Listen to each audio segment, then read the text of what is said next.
Les gendarmes débarquent dans ce quartier populaire. Le fils du couple, très inquiet, les y attend. J'ai rappelé, j'ai eu ma daronne, elle dit ouais, il arrête pas de frapper. Elle portera pas plainte, ça sert à rien de demander de porter plainte, elle portera plainte. Elle va pas porter plainte, elle a peur des représailles. Moi, je suis mineur, ça se voit, enfin, voilà. Ouais, t'en as pris plein la gueule. Non, moi, j'ai su me défendre, il m'a tapé dessus, j'ai déposé plainte, c'est là. Je suis monté là-haut, il n'y a pas de bruit, donc j'ai pas voulu monter, j'ai pas voulu aller derrière, il me menaçait. Alors, est-ce que tu peux monter avec nous pour nous ouvrir, pas nous ouvrir? Et sa mère a beau l'avoir alerté il y a plus d'1 heure, en débarquant à l'étage, la dispute fait toujours rage. Derrière le fils, les gendarmes entrent discrètement et tombent sur la femme. Madame. Bonsoir. Vous pouvez venir avec moi, madame? Ouvre la porte, c'est moi. Derrière la porte, son mari est là et visiblement, il serait capable de tout. Bonsoir, monsieur. Bonsoir. Je vais vous demander, je vais vous demander de vous reculer, s'il vous plaît. Avec des menaces. Je vais vous demander de vous reculer. Sécurise-moi ça. Avec des menaces. C'est bon? Ouais. Non, il y en a encore derrière. Un fusil chargé. La dispute aurait pu virer au drame. Mais le mari a une excuse. Qu'est-ce qui s'est passé, monsieur? Ce qu'il y a, c'est que tous les soirs, on rencontre un gueule, on est en poli. Par qui? Par elle. Je suis un fils de bâtard. Ouais. Je bois elle aussi. Enfin, ouais, je bois, mais pas raisonnablement. Et puis toutes des insultes. Et là, ce soir, c'est passé quoi? Il y a eu des violences? Ouais, bah non, oui, j'ai foutu une baffe. Une baffe? Non, parce qu'après, elle m'insulte, elle arrête pas de m'insulter. Et pourquoi? Si votre femme, vous, tous les soirs, vous rentriez chez Oh, vous, moi, j'aurais peut-être quitté, mais après, j'aurais pas baffé. Écoutez, attendez, moi je travaille au temps partiel. Bah ouais, mais c'est bien, mais bon. Le pognon avec moi, j'ai trouvé un appartement où? L'homme joue les victimes. Pourtant, il aurait bien frappé sa femme. Un délit passible de 3 ans de prison et 45 000 € d'amende. Seule solution, porter plainte contre lui. Mais la victime minimise les faits. Qu'est-ce qui s'est passé ce soir, madame? Mais non, mais on a bien pris tout ça, on s'est disputé tout ça, il n'y a pas de... On me dit qu'il vous a donné une gifle, c'est vrai? Bon, une claque, mais c'est bon. Là, il vous accueille avec une arme qui est chargée, madame. Vous vous rendez compte quand même? Il accueille votre fils avec une arme qui est chargée. On ne peut pas laisser passer ça. Des femmes qui reçoivent des gifles, j'en vois tous les jours.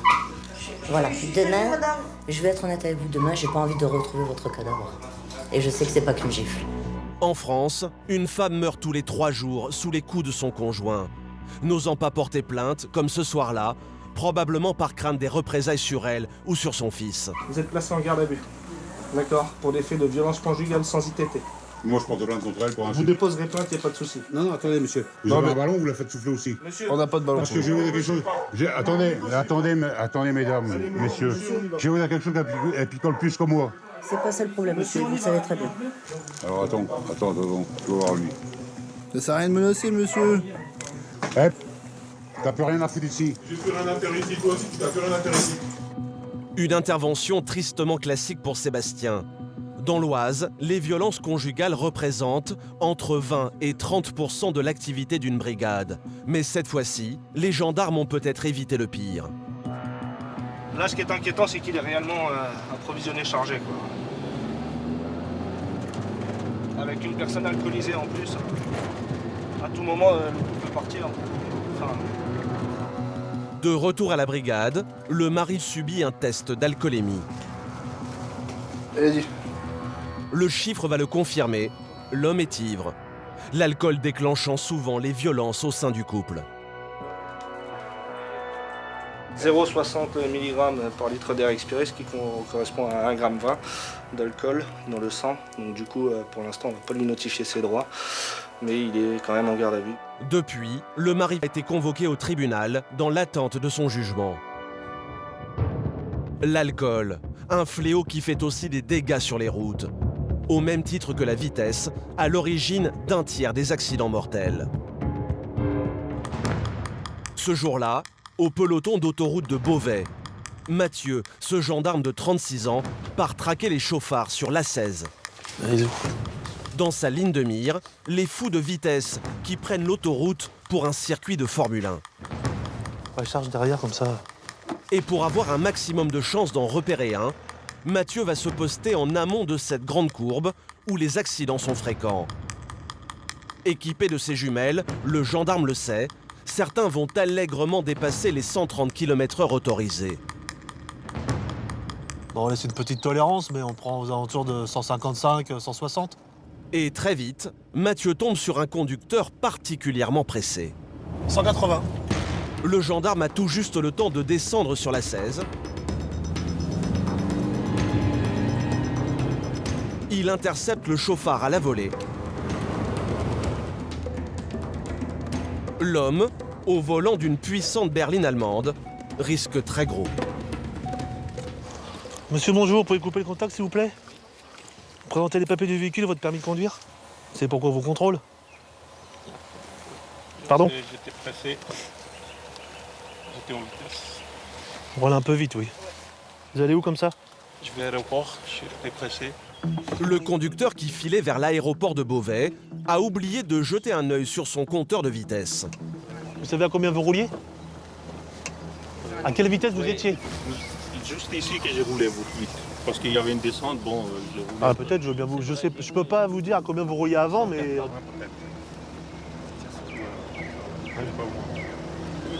Après, je veux bien vous croire, hein. Peut-être qu'avant vous rouliez à 130. Non, c'est vrai, j'ai pas roulé. Je vous montre pas. Vous voyez, même là, je vous montre pas. Mais c'est vrai, j'ai roulé un petit peu vite.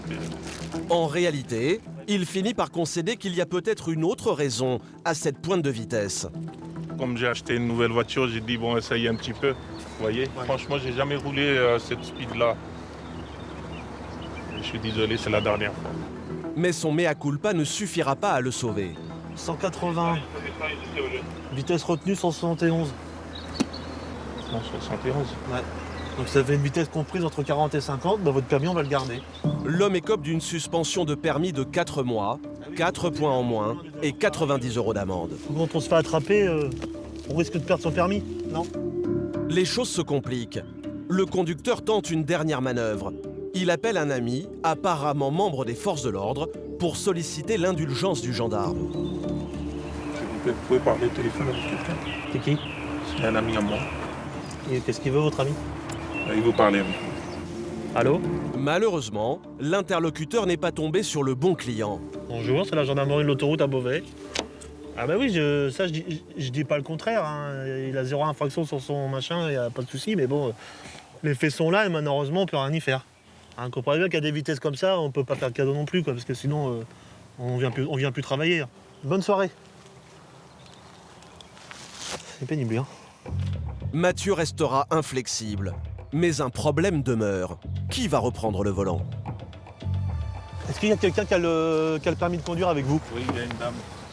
Car, surprise, le chauffard ne connaît pas les personnes qui sont dans la voiture. Ah, vous étiez en stop? Oui, on arrive de Périgueux. Ah bon, vous roulez à 180 avec des gens dans votre voiture? Franchement, c'est là que j'ai roulé. Demandez. Ouais, mais c'est quelques kilomètres de trop, monsieur. Regardez. Là, vous n'avez pas roulé beaucoup à 180, vous n'avez plus de permis.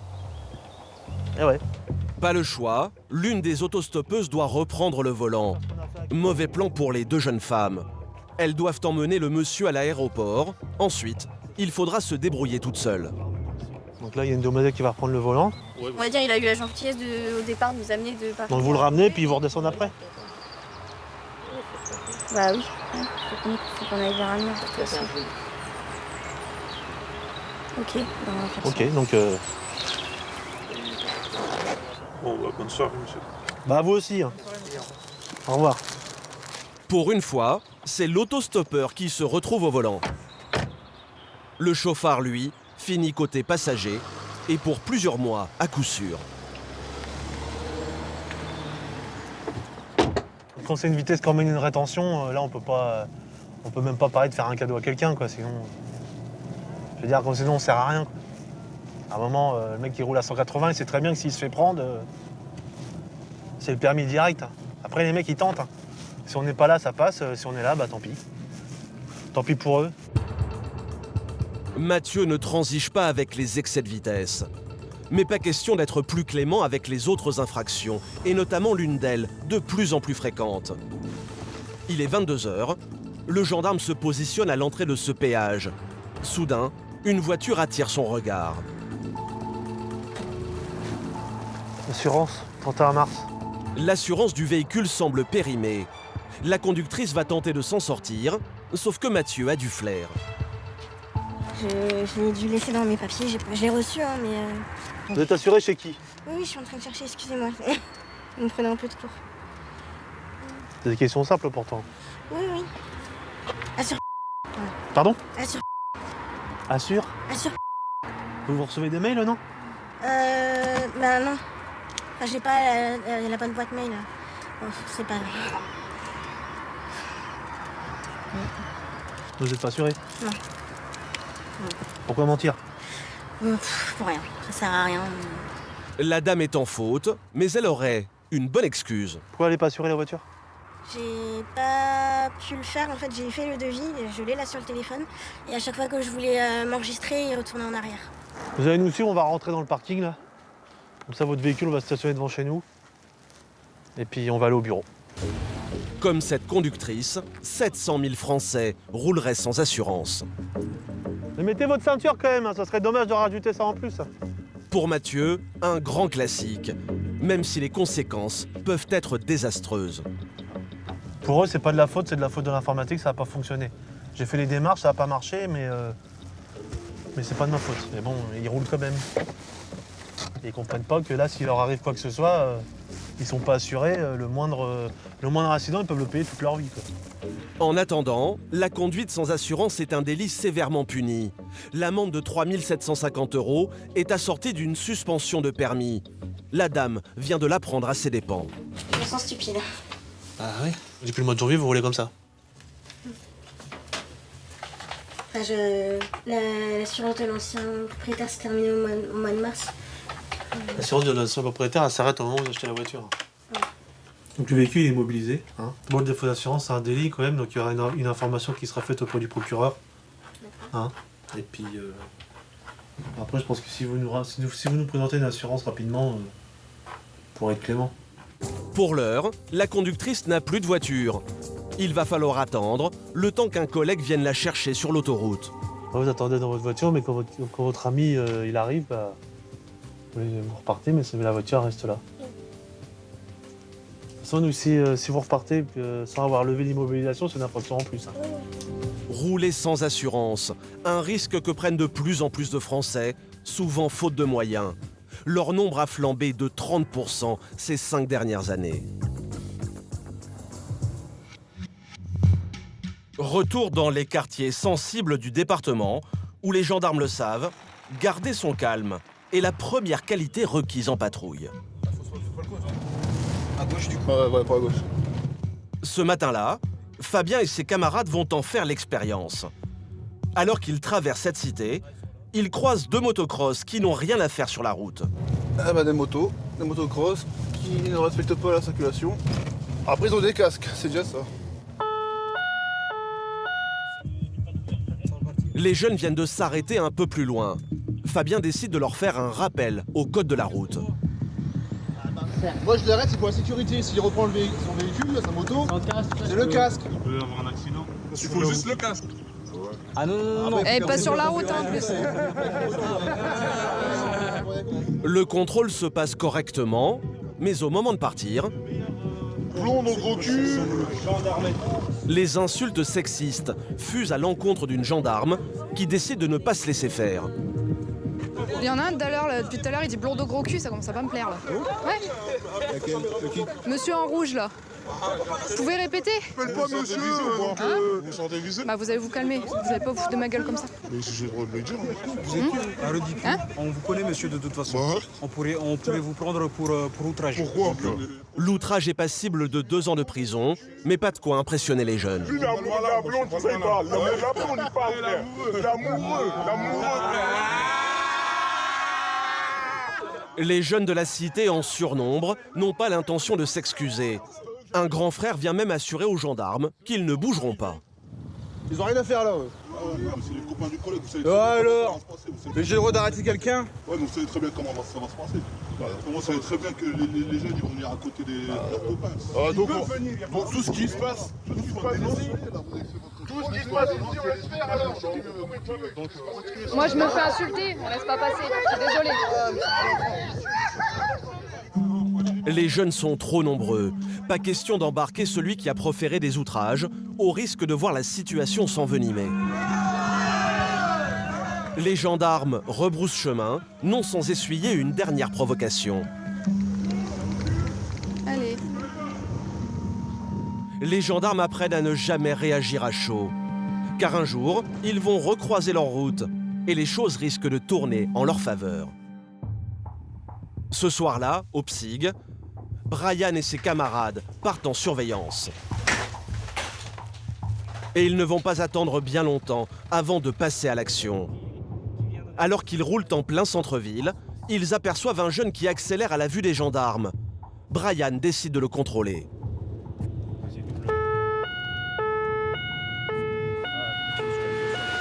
Mais brusquement, le conducteur tourne à droite et prend la fuite.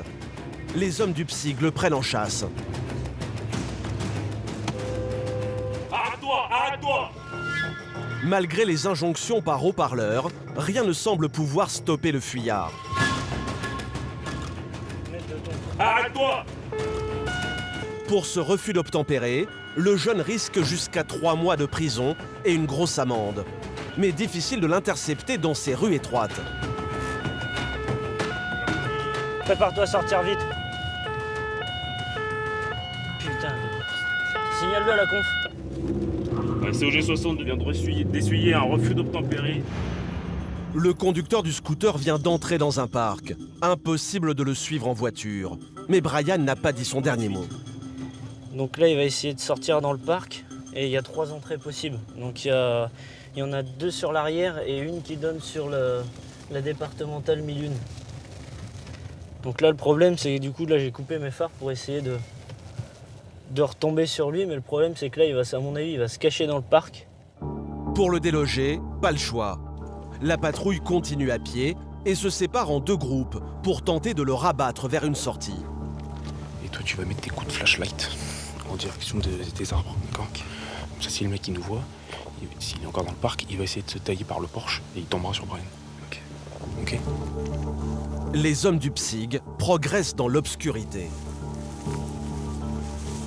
Clair par là? Mais le parc est immense. Et finalement, au bout de 10 minutes, aucune trace. Le scooter, qui s'est probablement enfui par l'une des 3 sorties, a pris tous les risques. Les personnes prennent la fuite parfois, on ne peut pas vraiment savoir pourquoi. Des fois, ça va être parce qu'ils ont un défaut d'assurance sur leur scooter ou alors ils ont un petit bout de shit sur eux. Mais quand on voit les risques qu'ils prennent, c'est inimaginable. Là, aujourd'hui, il aurait été prêt à tomber juste pour nous échapper, quoi. Donc après, on ne sait pas ce qu'il avait sur lui, il nous a échappé. Tant pis, hein. On l'aura une prochaine fois. Car des 2 roues en infraction, le PSIG en intercepte tous les jours. D'ailleurs, dès le lendemain, les gendarmes vont avoir un peu plus de chance.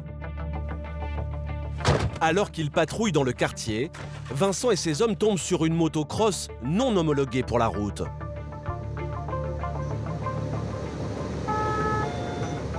Cette fois, le jeune obtempère. Bonjour. Interdit de circuler sur la route avec ça. Vous n'avez pas de papier, je suppose. Vous avez votre carte d'identité sur vous?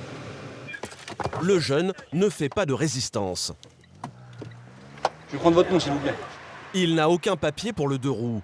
Vincent veut s'assurer qu'il n'est pas volé. Vous pouvez descendre du truc là pour prendre le numéro de châssis, s'il vous plaît. Après vérification, l'engin appartient bien au jeune homme. Mais Vincent veut marquer le coup. L'infraction, c'est mise en circulation d'un véhicule à moteur sans certificat d'immatriculation. Ça marche. Donc le véhicule n'est pas confisqué ni rien, c'est 90 € d'amende. Par contre, vous rentrez à pied avec. On ne va pas circuler. Ça marche? D'accord. Allez, bonne journée. Merci. Pour Vincent, pas question de tolérer ces motocross. Car les jeunes s'en servent pour bien d'autres choses que des sorties sportives en forêt. Alors ce genre de motos souvent sont pas identifiables, en l'occurrence celle de monsieur est identifiable parce qu'il a bien le numéro de châssis, la moto n'est pas volée. Le principal problème c'est ça, c'est que ce sont des motos souvent volées, difficilement identifiables. Et c'est un vecteur de mobilité énorme pour la petite délinquance, pour les vols à l'arraché et les vols dans les commerces. Des petits délinquants très mobiles que les gendarmes de l'Oise peuvent croiser à tout moment dans des circonstances beaucoup moins calmes. Ce jour-là, Vincent va avoir l'occasion de se frotter aux mauvaises habitudes de certains jeunes à l'encontre des forces de l'ordre. À peine sortis de la brigade avec ses camarades, juste en face, ils entendent des bruits de motocross sur le stade municipal.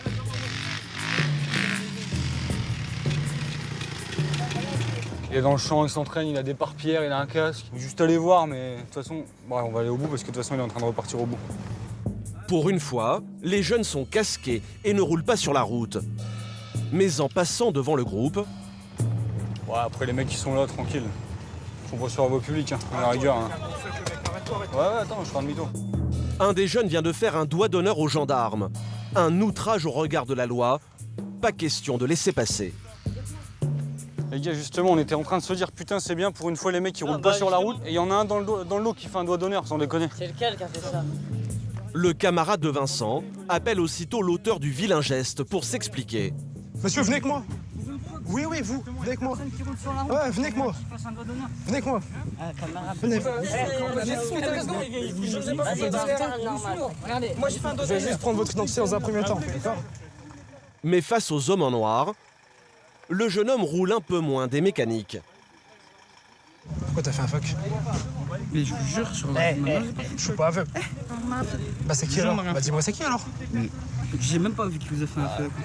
Parce que moi j'en ai pas fait. Comprenant que le psyg ne va pas lâcher l'affaire, le plus âgé du groupe tente de négocier la clémence des gendarmes à sa manière. C'est simple, c'est toi qui as fait un doigt. C'est pas toi, bah là, sa mère la qui a fait un doigt, c'est bon. Enfin, y a personne qui a des qui veut dire c'est moi j'ai fait un doigt. Frère, c'est bon. Là, y a personne qui assume. Non, y a personne qui assume. D'accord, bah là, y a que des p***. On peut y aller. C'est bon? Pour une fois, les jeunes la jouent profil bas. Vincent et son camarade décident de ne pas interpeller le provocateur. Même les petits outrages ne restent pas sans réponse. À quoi bon mettre un uniforme dans ces cas-là? On doit être respecté. Je dis pas qu'on est... On est des hommes aussi, hein. Mais je veux dire, à un moment donné, il y a écrit gendarmerie, il faut un minimum de respect, parce qu'on est là pour les protéger, ces gens-là aussi. Ils seront bien contents qu'on intervienne quand ils seront dans la merde, ces gens-là. Mais bon, apparemment, quand on passe, ça fait des fucks et ça assume même pas. Donc ouais, c'est rageant. Les gendarmes ne laissent rien passer. Car les plus jeunes peuvent vite basculer dans une délinquance plus dure, notamment la spécialité de la région, les cambriolages. Ce matin-là, dans les quartiers huppés de l'Oise, Pierre, cet adjudant de 38 ans, enquête sur une nouvelle bande de cambrioleurs avec un mode opératoire pour le moins surprenant. Ils ont frappé il y a quelques jours dans un secteur tout proche. On va faire une enquête de voisinage, voir si on peut recueillir des éléments sur les descriptions des auteurs, un éventuel véhicule utilisé et voir si éventuellement ils n'auraient pas aussi tenté de se présenter chez d'autres personnes. L'équipe de malfaiteurs a pris l'habitude de dévaliser les maisons occupées par des personnes âgées. Bonjour monsieur. Bonjour. Dernière victime en date, ce couple de retraités. Parce que vous l'avez vu directement, ce monsieur. Bah, j'ai ouvert la porte. Je suis allé avec lui derrière. Est-ce que vous pouvez nous accompagner justement dehors pour qu'on fasse avec vous le cheminement et au fur et à mesure nous expliquer? Le monsieur raconte à Pierre le stratagème employé par les cambrioleurs pour détourner son attention. Un homme se présente à son portail. Je pense qu'il était fermé. D'accord. Il me dit, il semblerait que le drone de mon petit-fils soit tombé dans votre jardin. Et donc après, on est parti là pour chercher le pseudodrome. On a regardé dans les arbres partout, puis évidemment on n'a rien trouvé. Alors il m'a un peu raconté sa vie, qu'il avait 53 ans, qu'il était bourré de diabète, en fait. Comme ça, il m'occupait quoi. D'accord.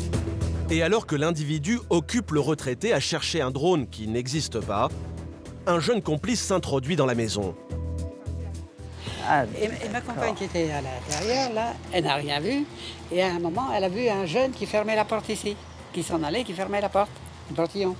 Et elle l'a vu, le dos, elle a dit qu'il... Donc avant que le premier reparte, donc le deuxième est déjà reparti. D'accord. En 10 minutes à peine, le complice a fouillé toute la maison.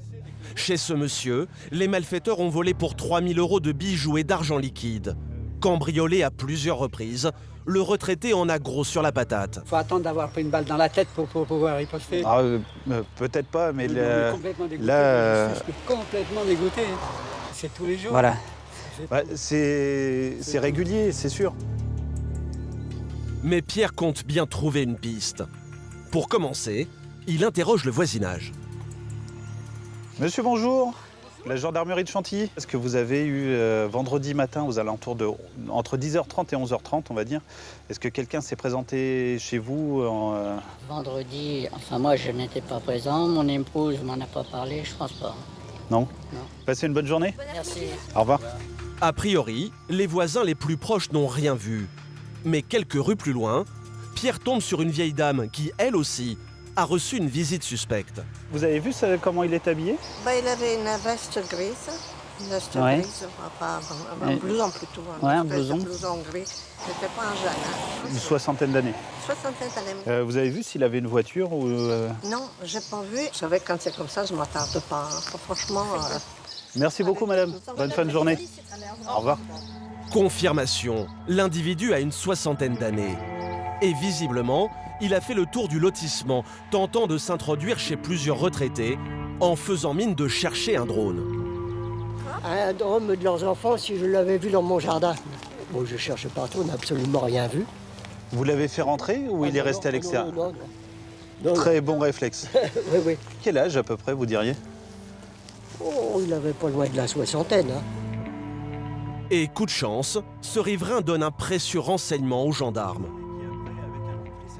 Vous avez remarqué une voiture ou un truc comme ça? Une voiture grise matriculée 93. En repartant, les cambrioleurs ont manqué de discrétion. Pierre a maintenant un indice supplémentaire. Vous avez des détails quand même très très intéressants. Okay. Merci beaucoup. Allez, je vous en prie. Bonne fin de journée. Au revoir. Monsieur vient de nous donner un élément important d'identification du véhicule. Donc ça va nous permettre de rechercher exactement ce véhicule. Et en plus, le petit élément d'immatriculation va réduire d'autant les recherches et les vérifications. Donc c'est très très intéressant. Pour tenter de remonter jusqu'au cambrioleur, Pierre se rend au QG de la police municipale qui gère les caméras de vidéosurveillance. Patiemment, l'adjudant scrute les allées et venues le jour du vol, repérant les voitures qui correspondent au signalement. À chaque fois, l'immatriculation lui permet d'en savoir plus sur le propriétaire. Non, c'est quelqu'un de Chantilly. Et au bout de quelques minutes, Scénic en 93. Un monospace gris venant de Seine-Saint-Denis attire son attention. Les deux individus qu'on voit là dans le Renault Scénic correspondent mais parfaitement à la description, le véhicule aussi, avec la mention du logo de département qui est exactement la même. Mais en plus, c'est dans le créneau qui nous intéresse, donc là, c'est vraiment, vraiment très intéressant. En découvrant le casier judiciaire du propriétaire de la voiture, la piste se confirme. Positive au niveau des antécédents, et notamment pour des faits d'escroquerie, en bande organisée, recel. Là, je pense pouvoir dire que l'identification est très positive. Les gendarmes ont maintenant un nom. L'enquête sur les cambrioleurs au drone est sur le point de basculer. Quelques jours plus tard, les enquêteurs vont profiter d'un faux pas du principal suspect pour l'appréhender. En effet, l'homme a été convoqué au commissariat pour défaut de permis lors d'un contrôle routier. Guillaume, l'un des enquêteurs, saisit l'occasion. On va chercher le mis en cause qui a été identifié, on va se rendre au commissariat et après l'audition dans le cadre de la procédure de police, on va l'interpeller, on va l'attendre à l'extérieur, on va l'interpeller et on va le placer en garde à vue. Le maréchal des logis-chefs débarque donc au poste de police. Bonjour. Et cueille l'individu à la sortie de son audition. Il est 11h, vous êtes placé en garde à vue pour tentative de vol. On est parti ? Et voici donc le fameux monsieur qui occuperait les retraités avec son histoire de drone pendant qu'un complice dévalise les maisons. Guillaume veut en savoir plus sur cette équipe. Et d'emblée, pour mettre la pression, l'enquêteur presse le suspect de questions en rafale. Est-ce que vous êtes propriétaire d'un véhicule? Oui. Quoi comme véhicule? Un Scénic. Un Renault Scénic. Scénic. Pourquoi utilisez-vous le véhicule? Pour mon travail, pour faire des courses. Pour faire mon travail. Lors de vos déplacements, vous aurez possible d'être accompagné dans le véhicule. Ma famille, mon fils. L'homme est nerveux. Guillaume sent qu'il est sur le point de craquer. Vous arrive-t-il de vous rendre dans le département de l'Oise? Ah oui, les virages continus. Ouais. Pour vous avez des clients dans le temps, mais vieux, CD, c'est on a 20 ans en arrière. Oui, mais là, on parle pas de 20 ans en arrière, on voit ça. Est-ce que vous venez, même pour vous promener, je sais pas... Qu'est-ce que vous voulez savoir? Si j'ai fait les vols, oui, si j'ai fait les vols, monsieur. Ça veut le savoir. C'est pas de faire ça, ça m'énerve. Moi, je suis pressé, là, je suis angoissé, monsieur, je veux l'impression. Oui, monsieur, j'ai fait les vols. Mais j'ai peur de donner la personne qui l'a fait avec moi. Il va tuer ma famille, monsieur. Vous comprenez? Qu'est-ce que je vous dis? Le cambrioleur présumé vient d'avouer, mais craint les représailles de son complice. Devant le gendarme, il regrette. Un vol, c'est mal, qu'est-ce qu'on fait dans ma religion. Et de voler une vieille personne, c'est encore pire, parce que quand je vais mourir, j'ai une âme, tout le monde a une âme. On va se présenter devant Dieu, et là, Dieu va me juger, monsieur. Voilà, qu'est-ce que t'as fait, mon fils? T'as volé une vieille personne. Paniqué, l'individu tente de minimiser son rôle dans ces cambriolages. Savez-vous ce qui a été dérobé? Venu, j'ai pris des bijoux. D'accord. Et c'est tout? Je dis, vol et fraude, parce que moi, ça m'intéresse pas. Donc c'est des vieux, je veux pas d'argent. Ah, donc vous n'avez pas été rémunéré? Ça m'intéresse pas des vieux. Non. L'homme qui semble réaliser la gravité de ses actes n'a qu'une angoisse, aller en prison. Pour vol aggravé, il encourt jusqu'à 10 ans de détention. Alors pour l'inviter à collaborer, Guillaume et son camarade le rassurent. C'est pas parce que c'est marqué 5 ans de prison et 10 000 € d'amende que vous allez avoir 5 ans de prison et 10 000 € d'amende. Nous, déjà, on va lui dire à la deuxième question. Vous avez déjà tout craché sans même qu'on vous pose de questions. On va dire, monsieur, oui, il est en garde à vue, mais monsieur est coopératif. Merci, monsieur. Finalement, l'homme de 53 ans a été remis en liberté en attendant que son complice soit retrouvé. On va chercher, on va faire des investigations qui sont à notre portée et avec les fichiers et les renseignements que nous avons dans le cadre de la procédure. Et on va essayer de rattacher la deuxième personne qui semble avoir activement agi dans les vols au préjudice des personnes âgées. Une fois que le complice activement recherché sera interpellé, la justice se prononcera sur leur sort.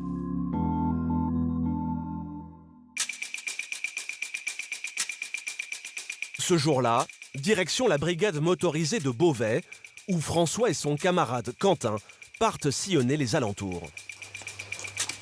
Et les deux motards de la gendarmerie ne vont pas attendre bien longtemps avant de tomber sur un drôle de numéro. Alors qu'ils filent sur cette départementale, François remarque cette camionnette blanche qui s'apprête à doubler. D'un coup d'œil dans le rétroviseur, confirmation, le conducteur vient de franchir la ligne blanche. Aussitôt, François rattrape le chauffard. Vous connaissez les motifs du contrôle, monsieur? Je suppose que c'est pour la ligne blanche. Tout à fait. Sur le coup, j'ai vu. Et puis je me suis dit, c'était un peu effacé, je ne savais pas trop. Et je l'ai fait quand même, et puis voilà. Très bien, vous allez être verbalisé pour ça, monsieur. Je comprends.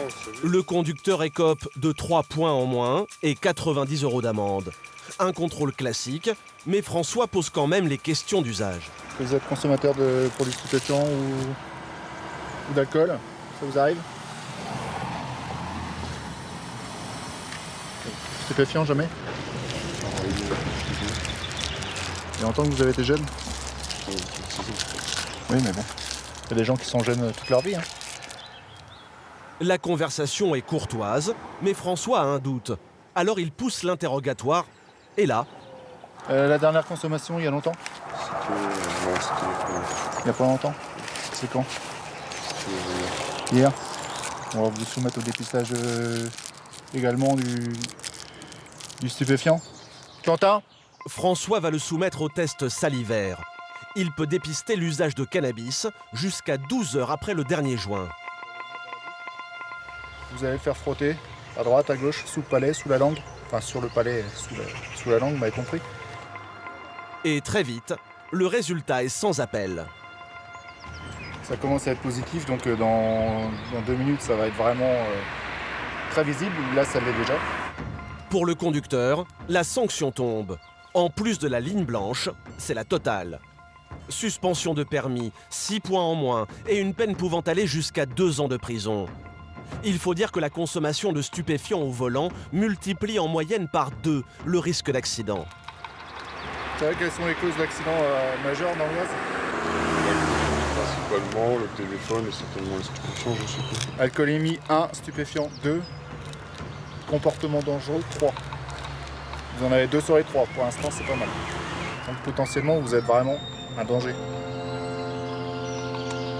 Vous en êtes conscient? Bah là oui.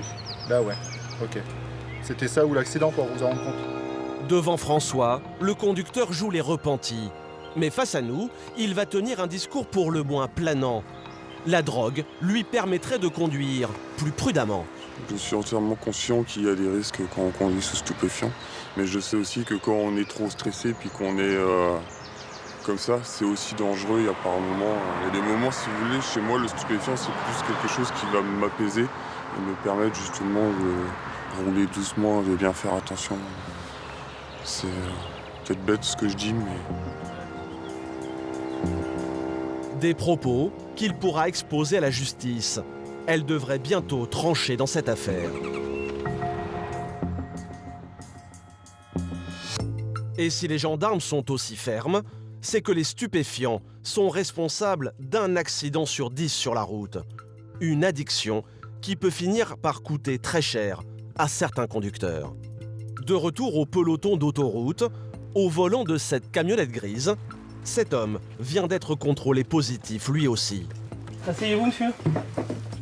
Grégory, ce maréchal des logis chef, vient de suspendre son permis, mais les choses vont sérieusement se gâter pour lui.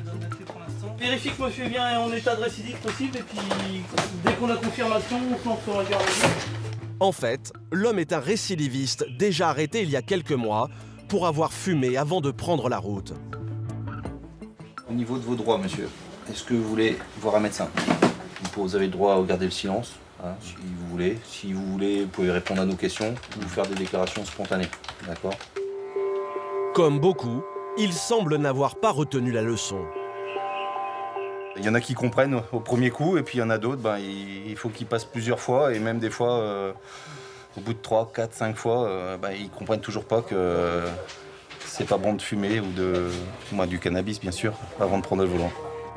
L'homme est un intermittent du spectacle un peu marginal qui vit dans sa camionnette. Et avec ce nouvel écart de conduite, il risque de se retrouver à la rue dès le lendemain. Votre véhicule, on va le garder 7 jours. Le préfet il décide d'enlever le véhicule pour pas que vous recommettiez l'infraction. D'accord? Je viens de l'acheter, c'est ma maison. Alors là, ça on... Demain. C'est ma maison. D'accord. En même temps, il faut comprendre aussi, monsieur. Si vous avez été en usage, simple, c'est-à-dire sans récidive, et ben là, vous avez le droit à une cartouche, à une chance. On vous laisse votre véhicule. Elles sont mortes. Voilà. Mais là, le problème, c'est que vous êtes en récidive. Mais il y a plus grave encore, car la récidive en la matière coûte très cher. L'homme déjà condamné par le passé risque 6 ans de prison pour avoir recommencé. Pourtant, il minimise sa responsabilité. En étant un multirécidiviste, je risque déjà mes 6 ou 7 mois que j'ai, plus ce que je vais prendre.